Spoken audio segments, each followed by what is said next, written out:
Sometimes the bourgeois media says things and they don't realize how honest they're actually being. One of those things is to try to get into the most elite publications that you can, because they tend to be more honest, because it's the real dialogue that's going on among people within the ruling elite. The Economist is one of those. The New York Times is one of those. If you learn to read between the lines. Well, here's one the Washington Post did that said perhaps just a bit too much. It was comparing the way Trump has dealt with Cuba to the way that his predecessor, Obama, had dealt with Cuba. And it was celebrating the way he did it and denigrating the way that Trump is doing it.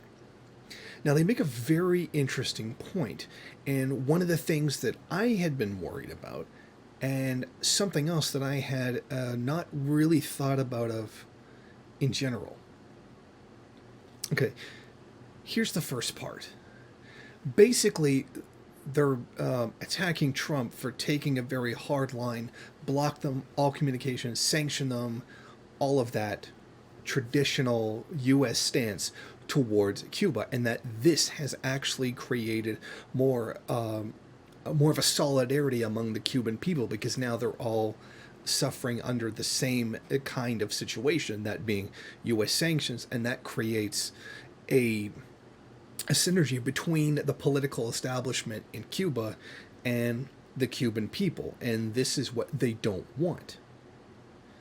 What they wanted was the way Obama did things: open things up, have dialogue, communication between, and most importantly, encourage Cuba's burgeoning private sector.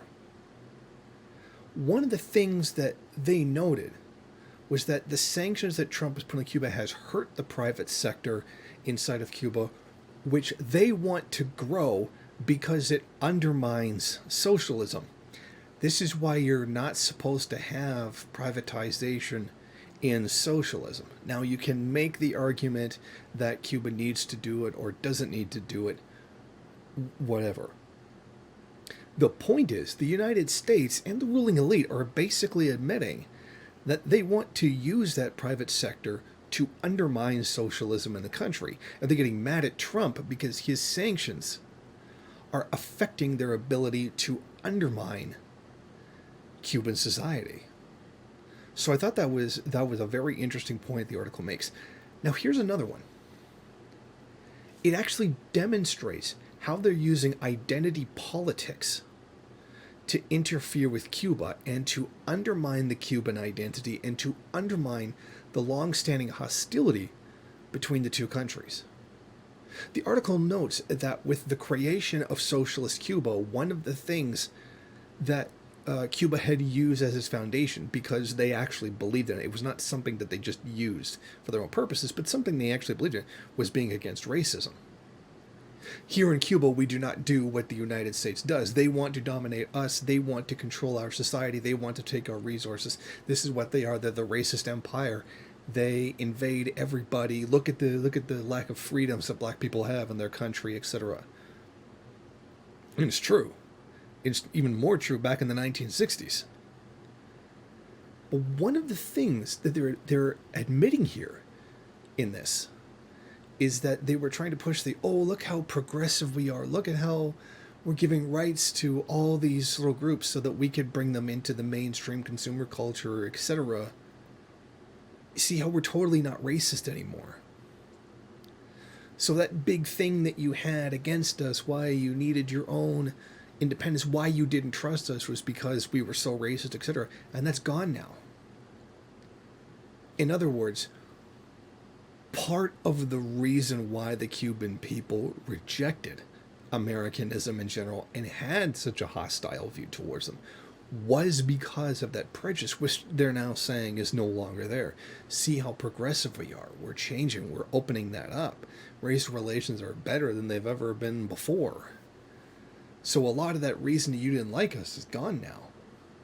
In other words, they're using identity politics in order to rehabilitate their own image in the eyes of the Cuban public. Now, how successful that will be, I don't know. I imagine it probably won't be as successful as they think it will. But the point is, this is the tactic that they're using. These kinds of Democratic Party or DSA type, oh, look how liberal we are, look how inclusive we are. All of that is being used in the context of capitalism. Now, I know it feels great for a lot of people domestically to be brought into the mainstream capitalist consumer culture, as if they were ever really banned from it to begin with. You can walk into a store just as much as anybody else can walk into a store. Maybe you've got some people following you around thinking you're going to steal, but you're still allowed to walk in and they'll still take your money just as easily.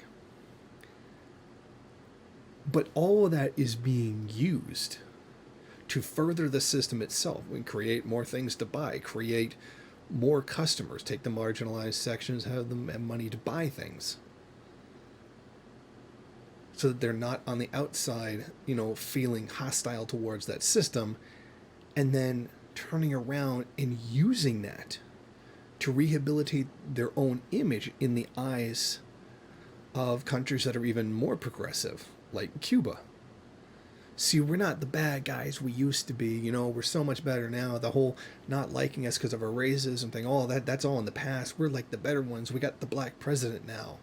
So, everything's better and we're better people. So you can start trusting us now because we've totally changed. Now, there's nothing wrong with giving rights to marginalized people. But when you are doing it in the context of capitalism, keep in mind that this comes with a caveat, and that it's going to be used to forward the system itself. This is kind of why class struggle is the struggle that they're afraid of. I'm not saying don't give rights to minorities and marginalized groups. Just keep in mind this comes with that caveat of perpetuating the system itself. And that this is why class struggle is the essence of Marxism, the essence of materialism, materialist struggle, and why this can be used to undermine other countries. We've seen, this kind of queer imperialism used before. Yeah, look at Israel. It's so inclusive. We have all the gay people and the gay pride parades and gay soldiers. Not like those evil Hamas that are homophobic and evil and they hate women and all that.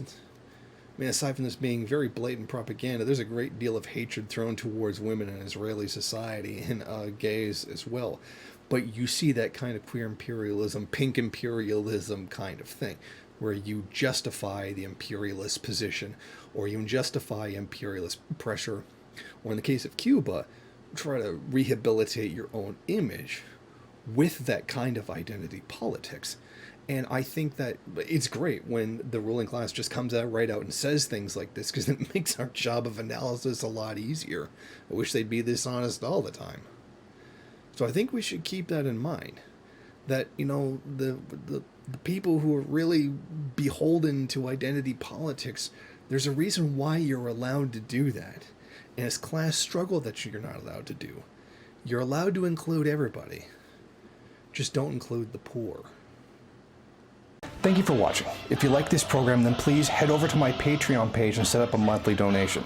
It's your donations that keep this program running. Also, if you would like, please rate, comment, subscribe, and share in various social media.